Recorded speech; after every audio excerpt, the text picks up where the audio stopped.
Hello, my name is Jeremy Beeman with the Washington Examiner. We are joined today by Beth Stelzer. Beth is the founder of Save Women's Sports. It's a movement and organization that advocates for the participation in women's sports of biological females only. Beth, if you would please tell us a little bit about how you kind of started this advocacy effort, maybe a little bit about your own athletic background and how that contributed to you starting this. Sure. Well, I fell in love with the barbell and powerlifting, and that led me to entering in the Minnesota Women's State Championships a couple of years ago. And there, a male threw a disruptive protest because he was not allowed to compete.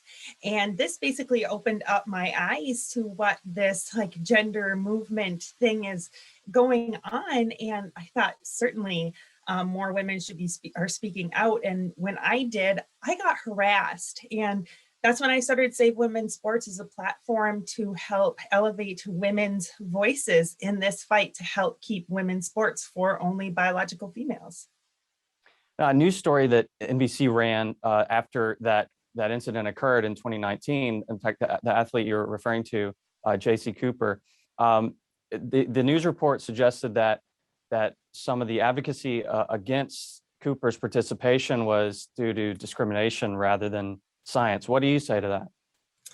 I get labeled all sorts of names, transphobic, bigoted, racist. I get death threats for this, but you know what? I know I stand in the truth in that there are two sexes for the human species, and we can't change those sexes. And it is simply not fair for a male to compete in female sports. If the women signed up for a women's only event, they should be entitled to that.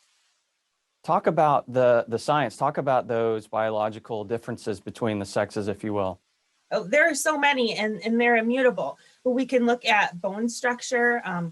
Our bone lengths are different, so arms and legs, and then the angle in which they go into the hips, of course, because women are childbirthing. Hand, feet size is different. Then we can go into, men have different hemoglobin levels, which helps carry the oxygen through the body, which is also benefited by larger lungs, larger heart. On average, just males have a 10% advantage across the board, kind of generally in sports, but in powerlifting, it's 64%. And when a half a pound can determine the winner, that's a huge advantage. And besides those physiological differences that we look at in just the physical sports effort, women have to deal with pregnancy, menstruation, menopause, and that's a reality that males will never have to face. And it is a big hurdle sometimes for female athletes.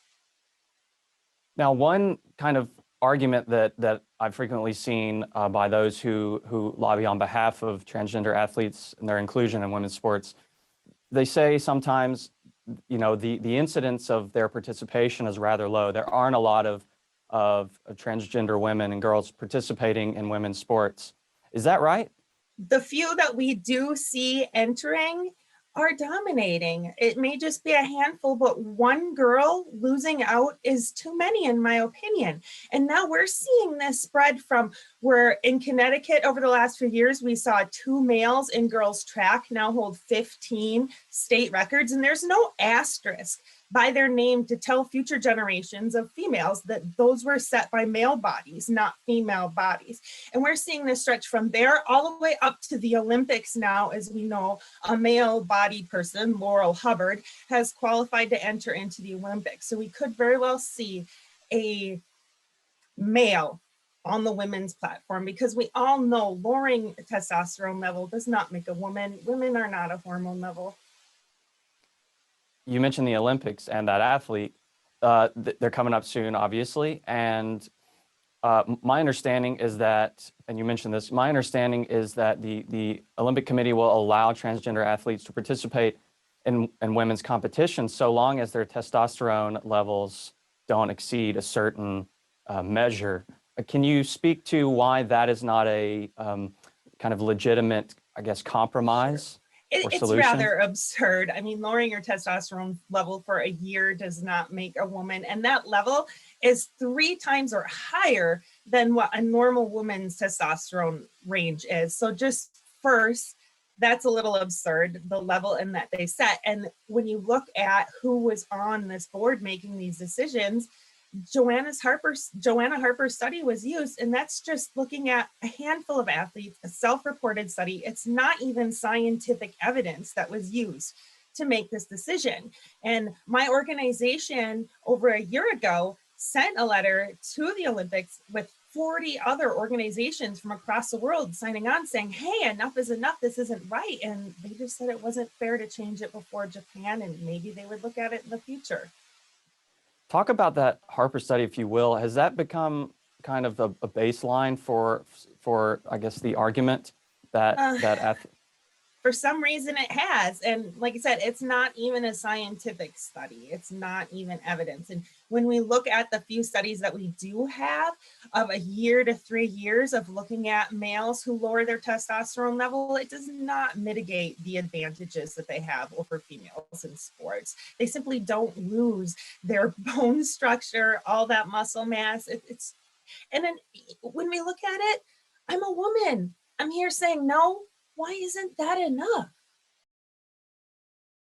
you and others, I think, involved in your organization and other people outside of your organization have testified in numerous state legislatures, I believe this year and last year, on this issue. And what have been the responses of lawmakers, and how would you say that conversation that's going on in state legislatures differs from the national conversation that's kind of media infused and takes on perhaps a different personality versus in the state legislatures? Well, behind those curtains, and when we see reality, most people agree with me. In these polls, we see it's 60, 80, 90% of the general public. But when we break it down, when I go into these state houses, this has been such a polarized partisan issue, but both parties agree. It's just that one party is really afraid to use their voice because this has been such a toxic environment to speak out in. And it's really absurd that I even need to be here, let alone traveling the United States, helping create these laws. And I think it's self-evident when we see there's over, I think, 37 now states that have entered in legislation to help protect females. It's a knee-jerk reaction to what Biden did and his Department of Education inserting gender identity into Title IX. It was never meant to be there. And that decision that you just mentioned was formally announced a couple of weeks ago, I believe. Can you talk about the history of Title IX, what it has meant for women's sports, and what this notice of interpretation from the Department of Education implies or means for... Basically, what they did is erased Title IX.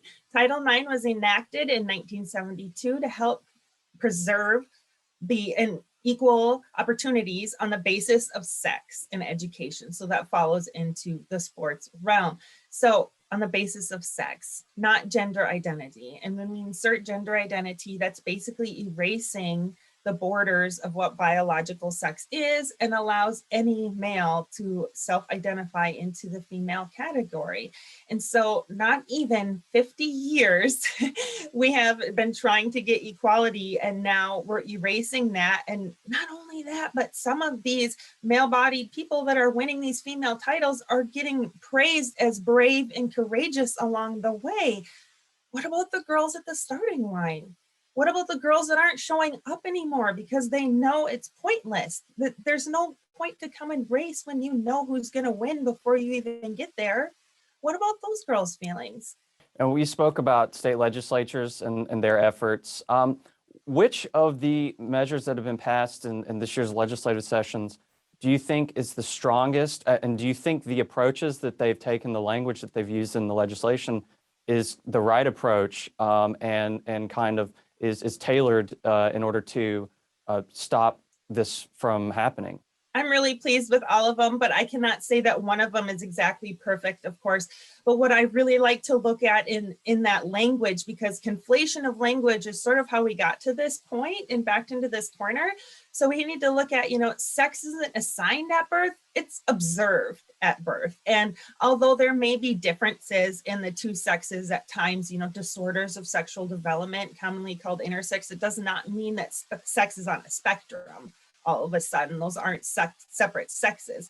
So we just really need to look at, we're separating female sports on the basis of biological sex, which is assigned at birth, not by your birth certificate, which we all know states are now changing. And it's just very, very crazy that we are even in this situation, that I even need to be interviewed for this. Like, and it doesn't take a rocket scientist. We all see it from grade school on, this advantage. And how he got to this point, it's pretty crazy. There's a lot of funding against me, but a grassroots, nonpartisan coalition can get pretty far, and we're proof of that.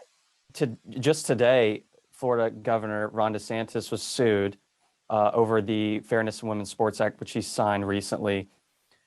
Where is this fight going next? Because I can only imagine more lawsuits are going to be filed against these states who have passed these laws. So where's the fight going now, do you think? The ACLU won't back down. I think we're all looking for some clarity at the federal level. And on my side, I know we're going to have some women fighting back. It's just like I said, it's a very toxic environment. So we all have to be very careful when we're stepping out.